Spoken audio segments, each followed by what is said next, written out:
mbokk yi maa ngi leen di woo yéen ñëpp ci investissement bi ñëpp nañ ñëw investir. gis nga àdduna bi dafa gàttaay boo xamante ni boo deful ndànk rek di nga perte doo ci bàyyi xel. waaw ku nekk nag ak sa investissement ñii ñu ngi investir ay millions la ñuy gagné ñii ñu ngi investir ay milliards la ñuy gagné waaye bii nag moom dépassé na lool di dem allahu akbar. ma ne dépassé na ko. investissement bi na ci ñëpp góorgóorlu taxaw ci. naam mbokk yi investissement bi xam nga lan mooy fay bi. fay bi mooy yàlla dalay may mujj bu rafet allahu akbar. yàlla dalay may leeruk bàmmeel yàlla nañ ko yàlla may. yàlla dalay may yowmal xiyaama nga texe jéggi pont siraat. yàlla dalay teral ci kanam mbooloo mépp dugal la aljanna jéggal la say bàkkaar mbugal doo ko jege mukk allahu akbar. lii mooy ban investissement subhanallah subhanallah.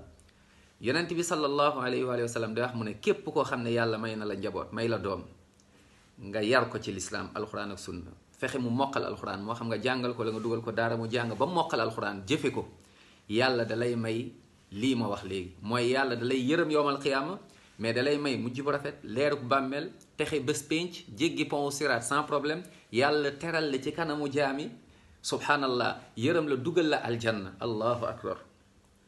investissement bi bu ko kenn rate. kon sa doom bul ne sama doom école française faw rek su jàngul école française day torox boo xi àdduna bi daa gàtt de te bàmmeel ak ñuy xaar yowmal xiyaam ak ñuy xaar kon investir leen gaaw avant